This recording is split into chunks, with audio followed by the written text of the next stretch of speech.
Belly fat is not just a problem because it can look bad. In fact, having lots of fat in the abdominal area is strongly linked to diseases like type 2 diabetes and heart disease, one trusted source. For this reason, losing belly fat has massive benefits for your health and can help you live longer. Belly fat is usually estimated by measuring the circumference around your waist.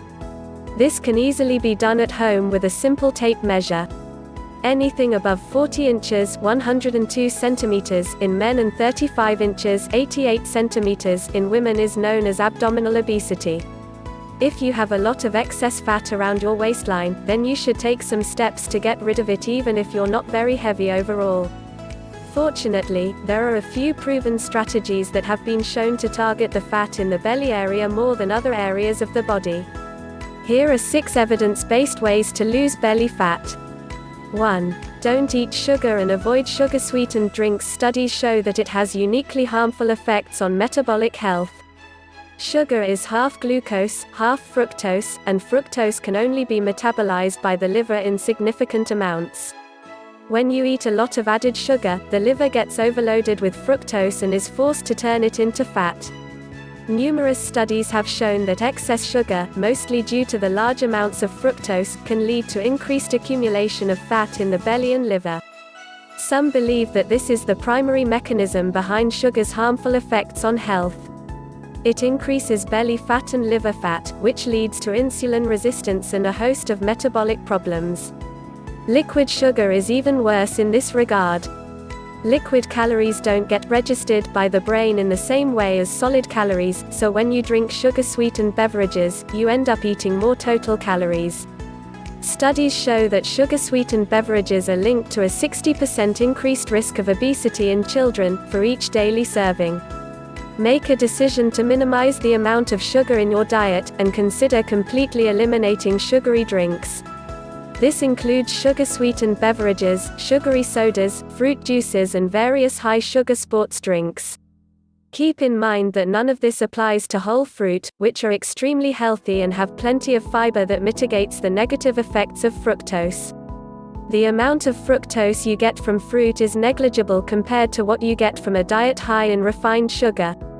If you want to cut back on refined sugar, then you must start reading labels.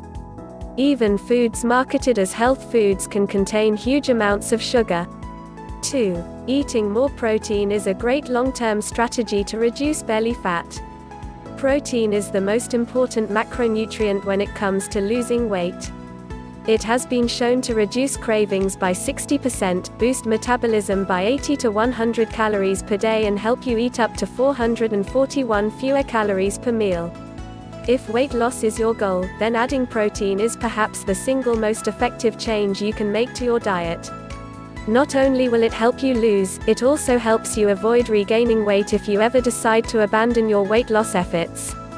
There is also some evidence that protein is particularly effective against belly fat. One study showed that the amount and quality of protein consumed was inversely related to fat in the belly. That is, people who ate more and better protein had much less belly fat.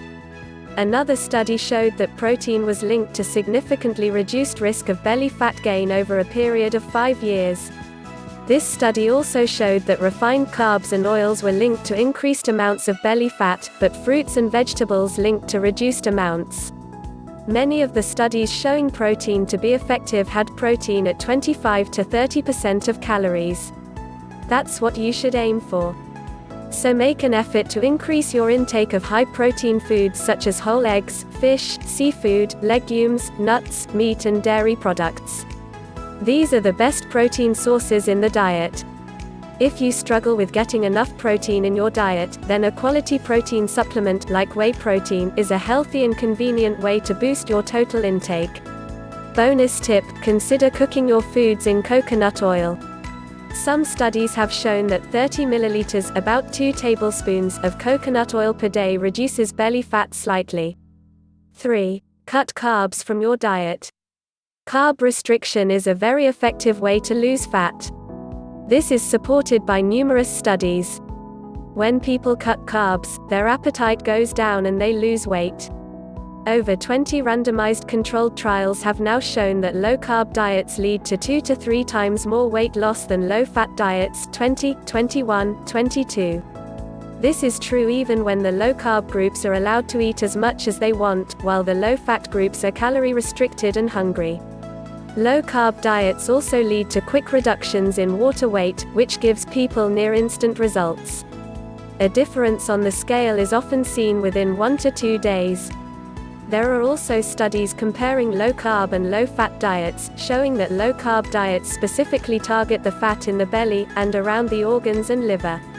What this means is that a particularly high proportion of the fat lost on a low-carb diet is the dangerous and disease-promoting abdominal fat.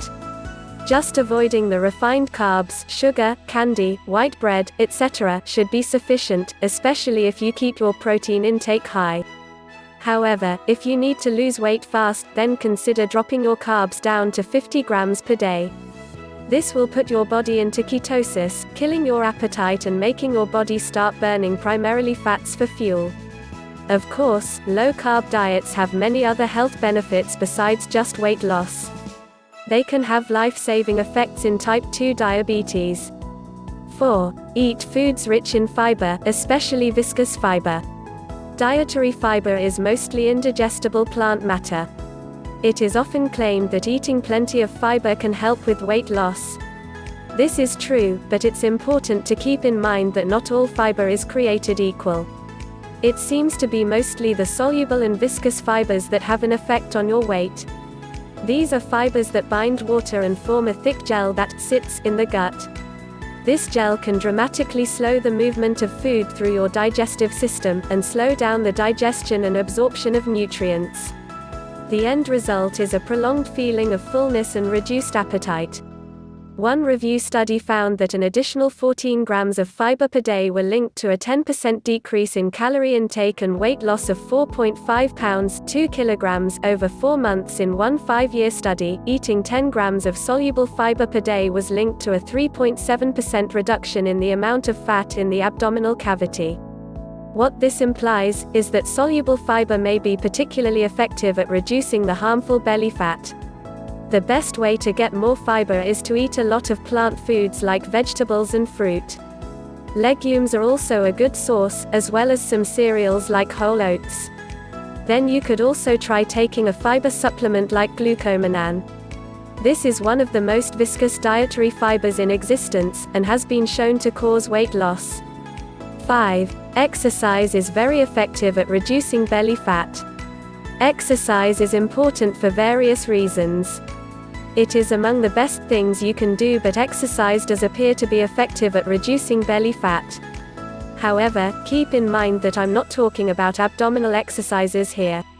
Spot reduction, losing fat in one spot, is not possible, and doing endless amounts of ab exercises will not make you lose fat from the belly.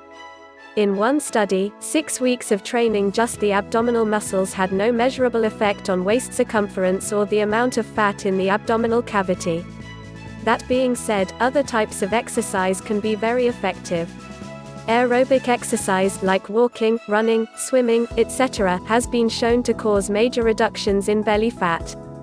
Another study found that exercise completely prevented people from regaining abdominal fat after weight loss, implying that exercise is particularly important during weight maintenance. Exercise also leads to reduced inflammation, lower blood sugar levels, and improvements in all the other metabolic abnormalities that are associated with excess abdominal fat. 6. Track your foods and figure out exactly what and how much you're eating. What you eat is important. Pretty much everyone knows this. However, most people actually don't have a clue what they are really eating. People think they're eating high protein, low carb, or something else, but tend to drastically over or underestimate. I think that for anyone who truly wants to optimize their diet, it doesn't mean you need to weigh and measure everything for the rest of your life, but doing it every now and then for a few days in a row can help you realize where you need to make changes. If you want to boost your protein intake to 25 to 30% of calories, as recommended above, just eating more protein-rich foods won't be enough. You need to actually measure and fine-tune in order to reach that goal. I weigh and measure everything I eat to see what my current diet looks like. Then I know exactly where to make adjustments in order to get closer to my goals. Subscribe and like the video.